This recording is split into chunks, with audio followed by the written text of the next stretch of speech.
Hey, welcome to another update on Archmage Rises. It is a beautiful spring quarantine day here in Canada. For those that are aware, the world went bananas over the last week or so.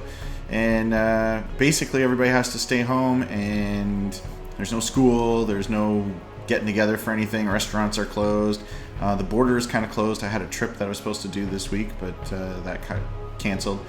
So basically it's stay at home, work on Archmage, which I'm about to show you a whole bunch of progress on because I'm forced to stay home and work on Archmage. There's a couple of things that I wanted to share up front. First is I want to thank you for those new people that have pre-ordered the game. It's much appreciated. It helps pay the bills around here. We now have 3 programmers working on this thing. It's not just me anymore, so it really helps with making the payroll. So that's great. Second of all, in last time's demo or update, I was recording and the dungeon was like super slow. My computer was super slow. I couldn't figure out what was going on. I thought maybe it was the recording software. Well, it turned out that something went wrong with the electrical plug on my computer, and the thing switched into battery mode, and battery mode has like a power saving mode, and so like the GPU and CPU all like drop down and stuff. So anyway, if you're like, wow, the performance looks really crappy on this game, I figured out that was the answer why. So today I'm going to show you some more of the dungeon, and it should, look a whole heck of a lot better. We're going to explore the dungeon a little bit today to show you what we've been working on. There's lots of stuff that we've been working on. It's not just limited to the dungeons. There's a bunch of quality of life issues and stuff that has gone into this. But today's update is going to be focused more on the dungeons because that's what we've been working towards. Build 12 is the dungeon build, and that's what we've been working on. There's a couple of things that I'll just mention the guys have been working on. First is the world generation is a lot faster than it's ever been. It used to take us 20 seconds to launch into the game in order to test things out. It's now like 5 seconds or so. So huge quality of life improvement for us and also for anybody that's going to play the game. Next is we have bigger maps. In the past, you've had to play on these really tiny maps, and that's because of performance issues. We have much larger maps, and it's working pretty well. Larger maps does create its own issues where there's like way more towns, way more NPCs, way more AI processing that goes on and stuff. So we have to figure out like what the right mix is. But before, we couldn't even have a really large map. Just the actual display of the map was just too big, and Daniel has figured that out. So that's been great. As we've been working on these dungeons, we've been working on the purpose of the dungeon. Like, why is there a dungeon? Why are you going into it? There's been so much work that's gone into the tech and the art and now the sound of the dungeon. But like, why are you there? And that's what we've been working on right now. And so Michael's been working on that, and that has led to things. Just what I call quality of life or user experience things that we've fixed in the game. So, for instance, you find someone in a dungeon who's been captured by the goblins, and then you take him home, and there's nobody home. I don't know, his wife is out or whatever. There's nobody home, and you're stuck there. You can't complete the quest because breaking into the house through the front door like doesn't count as like bringing the guy home. So basically you're stuck outside the guy's house, like knocking on the door waiting for the wife to come home. So there's a couple things we've done with that. First is if the guy who lives there is with you and there's no one else home, he just has a key. He opens the door. You can go in, you can finish the quest, or drop the guy off, or whatever. So we did that. Second thing is, you do get into these quest situations where it's like, hey, I lost my hammer because the goblins attacked me, and it's my favorite hammer. It's been passed down through generations. It gives me +10 to hammering of nails. I really love my hammer. Can you go find my hammer? And you go and you find the hammer, and then you get there, and it's 2 o'clock in the afternoon. There's nobody home, and you're like, well, where is this guy? Like, I want to turn on my quest. I don't want to start hunting around and looking for everything. So what do? So we added in 2 things. One is when you look at the list of all the households, they will be grayed out if there's no one home. You can still go to it. You can still break into their house if you want to, but it gives you a really quick indication of like who's home and who isn't.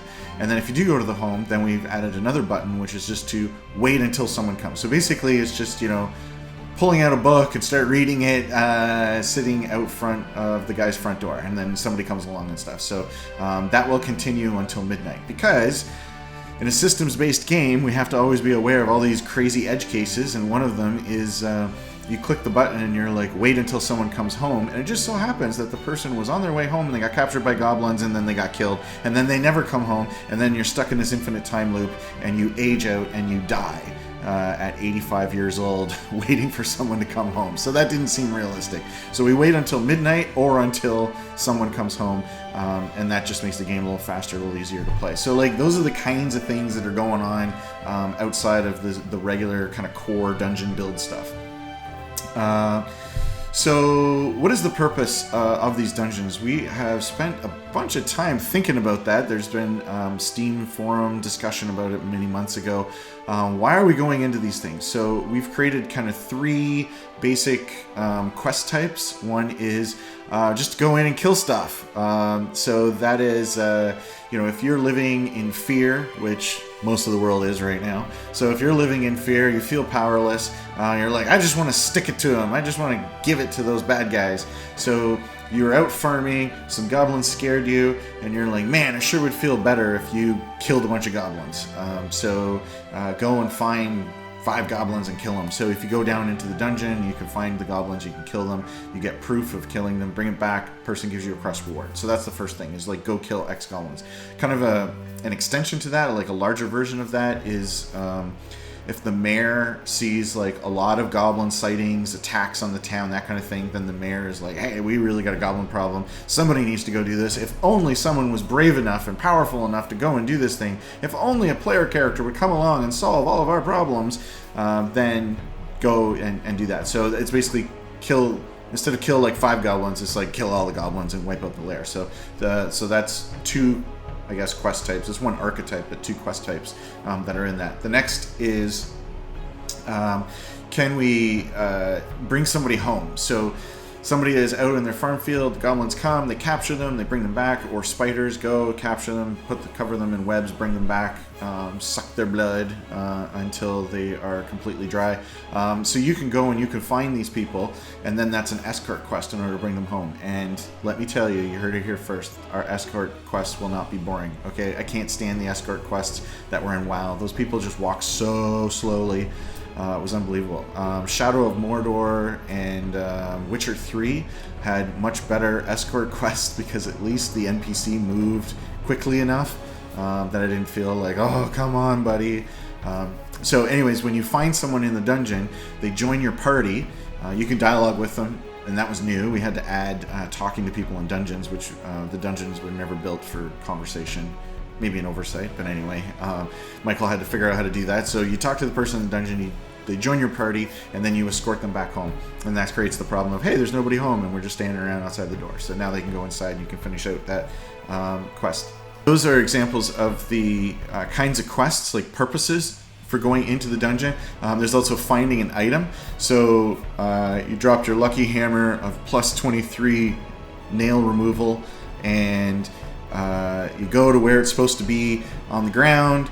It's not anywhere around there, so it's like, maybe the goblins took it, because you find goblin tracks, whatever. So you trace that back to the goblin lair, and then you go looking through, and you try to find it somewhere in the lair. Another quest type, so that is generated by goblins interacting with the people. But another quest type is the Conclave is doing research, and they're like, hey, there's mention of some book or some artifact or something that would be really cool. Can you go find that book? Can you go find that artifact? So down you go into the dungeon, find the thing, and bring it back out. So those are some of the examples of the quests types that we're working on. I would be very honest and say that we have worked far more on the tech side of things than we have on the gameplay. But that's what we're trying to do now, is to work on the gameplay. And that's what's been great about the last 2 weeks is it really feels like we got a game here. It feels like we have, like, we're making something that people are actually going to play and enjoy. It's nice to see it all come together. So I've been working on the audio experience over the last week. James and I have been working on that audio experience, and I'll just show you a little bit of what the dungeon experience is like right now. So this is the 3rd time I'm recording this because the game keeps breaking on me, but hopefully this one will work. Okay, so here we are in the dungeons, and this room looks pretty nice. Thank you, Emily and Daniel and Michael. All the work went into this. Not sure why they stacked torches like that, but whatever. Anyway, the first thing is we can look around. Yay! So what's nice about looking around is it solved a lot of problems for us. Like this guy, you wouldn't see any other way. So the fact that you can look around now, if we hid treasure or something in here, then now you can actually find it. But it also gives us a little more detail we can put in the room instead of being limited to just like dead on what you see. And finally, it takes advantage of the fact that dungeons are 3D. You can move the camera around, yay! Instead of the 2D dungeons that I was trying to do 18 months ago. Okay, you hear that? That's your heartbeat. So we have this new feature about stress. And there are situations in the game that cause stress, and right now we're at the lowest possible stress. If I pull up the character sheet over on details, there's nothing listed there for stress, and that's because we're at the lowest possible stress. So you hear this heartbeat. Anytime you go into a dungeon, especially in a permadeath game, you are taking your life into your own hands. So it's inherently a stressful situation, so that's why we're playing that. Now, what can you do with the stress thing? We can have it make a difference to the game mechanics, like maybe casting or how it affects your roll on avoiding a trap or something like that. We haven't figured it all out. That's what we're looking to you to help us with, maybe come up with some good ideas what we do with the stress system. Obviously, Darkest Dungeon is a game that is based around that whole thing of getting stressed out and then gaining all these perks and bad things. That's not the direction we're going with this. So first thing is we're going to light a torch, and then we're going to go through this door to the side, and we're going to see what we can see. Okay, so here we are in a room. It's been decorated with a bunch of stuff. Some of it is searchable. So if I click on this, oops, there's a small hole in the center of the sculpture. Interesting. Okay. So if I pull up the mini-map, this is something Daniel's been working on. We have a mini-map. You can launch it with tab or like Diablo or M like World of Warcraft or many other games. And it shows icons to show the rooms, and it shows how the doors are connected. It shows whether they're locked, and I just skipped over the fact that it's a locked door. Some doors are only locked from one side, so actually going back is locked, whereas coming in was not. I don't know. Anyway, we can figure that out. But anyways, it shows us the rooms that we've been to and the room that we're about to go to next. So, oh, there's a trap in here. Okay, so now the heartbeat is going faster because of this trap. This is a stressful situation. Okay. Now, I thought I heard some goblins. Maybe I didn't. Oh, you hear that? There's goblins nearby. Now the sound is not directly coming from my left or right speaker, so that means they are coming from either the south door or the north door, not the east or the west. So now before okay, so where are the goblins? I don't know, north or south. So if I go one more room over, I don't hear them anymore. Okay, so I moved away from wherever they are. So this kind of audio cueing is what we're working on. This is what I mean by the experience of the dungeons, the audio experience. But another thing is, you hear the reverb in this room? You hear that reverb? I don't know how well it works on a YouTube video, but there's a lot of reverb on this room, and that's because we have dynamic soundscapes for each room. We generate the room, but we also have to generate the soundscape of that room, and so we decide how much reverb to add on it to give it that feel of this is a large cavernous room or this is a small tight room. So this room is very tight, so the door sound is the door sound is very direct, where if you can really hear the echo on that closing the door sound as I go into this room. So that's some of the stuff that we're working on, try and sell that you're really there. But back to these goblins. Where are they? They're north or south? So I don't know. Let's go south. I don't hear them anymore, so I guess they were north. Okay, so here we go, north. Oh, I don't hear them anymore here either. Now there is a bug right now where if it plays the sound, then it doesn't play it again sometimes. So let's see.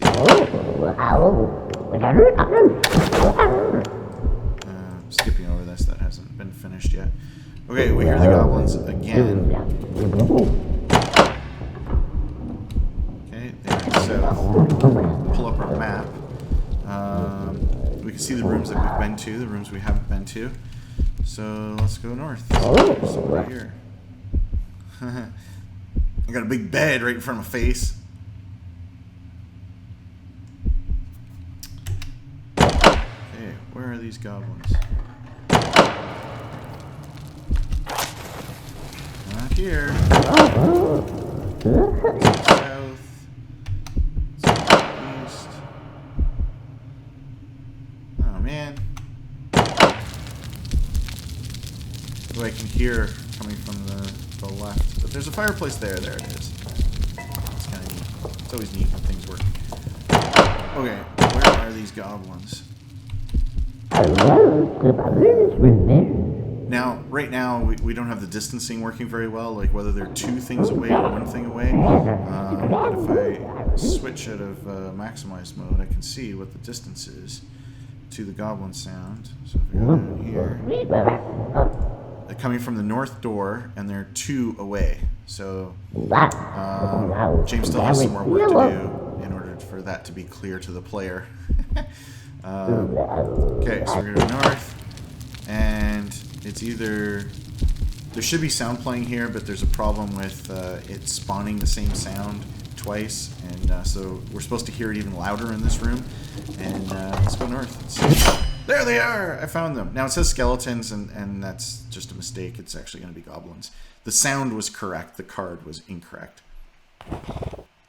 Okay, so here we are in battle, and I'm just going to skip over that and just automatically win. Yay, win!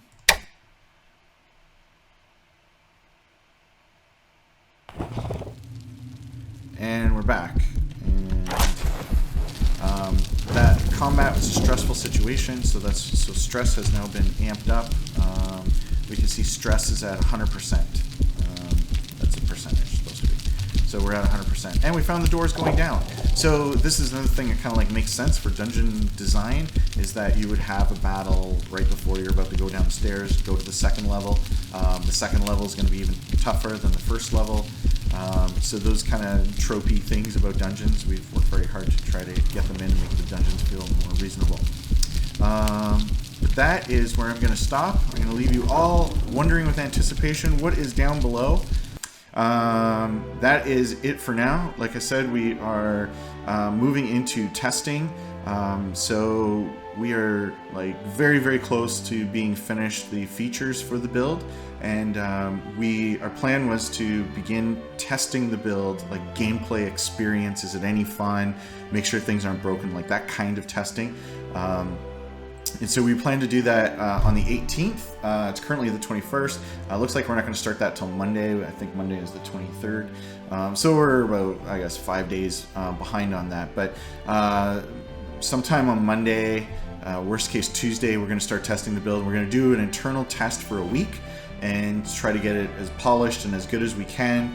I'm not interested in putting out anything that's broken or embarrassing, and you guys waited long enough. What's another week? So we want to make sure that it's good, and then we're going to put it out to the small council for initial feedback. So we'll give it to them for a couple days, see if there's anything they notice, they think is particularly bad, and we can address that, and then we'll make the build available to everybody. And you will have hopefully interesting quests to do. I mean, we're looking for your help in saying, yeah, these quests are good, they're interesting, I want to do them, or these quests are pathetic, I don't want to do any of them, your game stinks. Okay, whatever your feedback is, that's the reason that we're trying to do this interactively with you. So that's the plan. So next week, Monday, we hope to do our internal test, then get it out to the small council for and then out to everybody, and then let us know everything that you think about the build. And then finally we can put this dungeon stuff behind us. Holy cow. And then the next step is we're going to work on the combat. So I guess that's a word of warning. So the dungeons will be good and fun and nice, and the combat is whatever the combat was before. We're not delaying the dungeon build in order to work on the combat, because combat is the next build. Build 13 is going to be combat. Lucky 13 is the combat build, so we're going to work on that. So that's the status of Archmage right now. The world has gone nuts, but it hasn't really affected us too much because we all work from home and we're all introverts and we self-isolate anyway, and I don't hug people in general, so it's business as usual for us. But anyway, hope everybody is well, and I will give you either an update or a build in the next 2 weeks. Yeah, an update or build. Hopefully it's a build. So see y'all. Bye.